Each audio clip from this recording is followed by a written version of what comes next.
So this driver's immense set of rules in his cars, I think, is driving some riders crazy. And when do drivers go too far? Now, I found a sign, before we jump into the story, I found a sign a while ago. I wish I could put this sort of like in a small format, right? You can't like put a massive sign like this in the car. It'll just irritate the rider and it'll get you a lot of bad reviews. But no profanity, right? I don't want any swearing, no bullshit in my car. No smoking, no vaping, no alcohol, no dogs. The only thing I would add, there's no food. And that would be all I need, right? I think that those are enough rules. But this guy tends to push it a little bit far.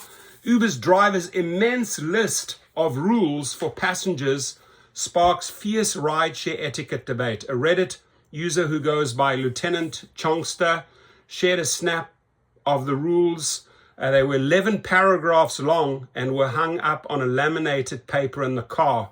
They included everything from the volume of the radio to cell phone use. And we'll go, it's actually quite comical. But look, it's your cars, your rules. But there's got to be a fine line. When are you pushing too far? When will it actually backfire on you? When will somebody like this person complain or give you a low rating? Because a lot of people don't want to be boxed in with a whole set of rules. I think if you keep it straight up fair, like I have in my car, no smoking, no vaping, no food. I mean, just the basics, right? And then I also warn the people that they're being recorded when they get into the car for my own safety. But that's it. Beyond that, I don't think you need more. But again, you may differ, and you're fully entitled to your comments here. And Uber's driver's immense list of rules for passengers has left the internet fiercely divided. A Reddit user who goes by Lieutenant Chongster. Now, Lieutenant, if there's a name Lieutenant, I can already see that, that's Army. You got 2 stars here. Right? I was a second lieutenant in the Army. And you want to push a little bit of rank, right? He probably thinks that, I enforce the rules. You don't make the rules against me. I think that's a little bit of the lieutenant thinking. Took to the thread called Mildly Infuriating on Friday to share a photo of the extensive regulations that were hung in the car during a recent rideshare trip. According to the post, the list of rules, which was 11 paragraphs long, it sounds like a book, were taped on the back seat of the car on the laminated piece of paper. They included everything from the volume of the car radio to cell phone use, and they sparked a heated debate about rideshare etiquette in the comment section. And this is really where I would want drivers and riders to chime in, like what's okay, what's too much, what can you accept, what's going too far. First, the driver explained that while pets are welcome, they must remain either in your lap or on the floor at all times to avoid pet hair for the next passenger. Do your best to clean up after your pets to avoid cleanup fees, the note continued.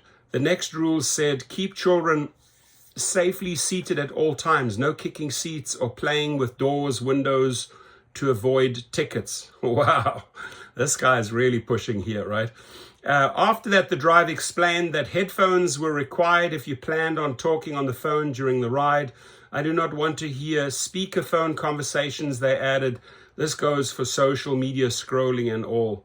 Yeah, you're not going to get away with this. This I can already see how this is going to backfire on the driver. The driver also said they would not be turning their radio down for any phone calls. I do not want to hear your corporate meetings or personal business dealings, they wrote. Have them before entering or once exiting my car. No exceptions. Do not ask me to turn down the radio. I'm telling you, dude. This whole set of 11 rules, when you go into a lot of details, ain't getting you any of this. There's no tips. There's no tips for this driver. This driver is literally shooting himself in the foot because of his 11 set of rules. Next up, the driver explained that there would be no smoking or vaping, as well as eating or drinking allowed in the car except for water. Oh, now you're making exceptions. Oh, you can't have a soda, you can't have a Coke, but you can have water. You think people are going to go for that? They added that if any mess is left behind, they will report it to Uber and charge a cleaning fee starting at $50, no matter how small the mess is. Oh, good luck with that. Cover your nose, mouth when coughing or sneezing. If I notice you don't, it will be reported. Wow. This is like one anal MF. They added, wear a mask if you're sick. Greetings. Here's his whole entire list. Greetings. I welcome you as my passenger. Here are the etiquette rules required to ensure a smooth ride for us. Pets are allowed. Pets are always welcome. They must remain either in your lap or on the floor at all times to avoid pet hair. And you've got to do that in order to avoid cleanup fees, because this guy likes to report you. Keep children safely seated at all times. No kicking seats or playing with doors, windows to avoid tickets. Put earbuds in if you're taking a call. I do not want to hear speakerphone conversations. This goes for social media scrolling and all. I will not turn my radio off or down to inaudibility for your personal or business calls. I do not want to hear your corporate meetings or personal business dealings. Have them before entering or once exiting my car. No exceptions. Do not ask me to. Okay, so we're halfway through. Your tip is 0. I guarantee you this guy has zero tips because he's being anal about his whole car. He's pushing it too far. I'll tell you straight up, MF, you're pushing it too far.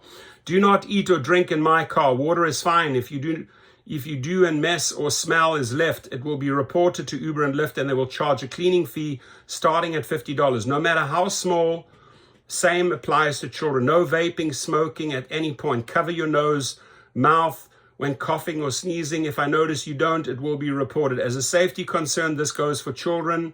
2, wear a mask if you're sick. Wearing a seat belt is up to you. You could potentially be ticketed, however.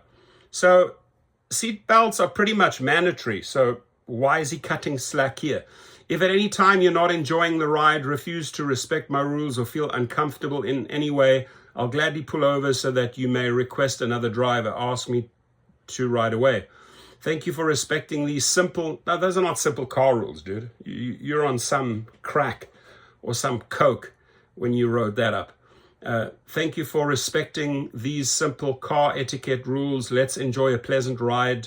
Your destination safe. For me, the trip has already started on an unpleasant... And I'm a driver, and I'm telling another driver already, my trip with you has already started on an unpleasant note. Wearing a seatbelt is up to you. You could potentially be ticketed. They concluded with extensive list by writing, if at any point you're not enjoying your ride, refuse to respect my rules, or feel uncomfortable in any way, I'll gladly pull over so that you may request another ride. They also thanked the rider for respecting their simple car etiquette rules, and those are not simple.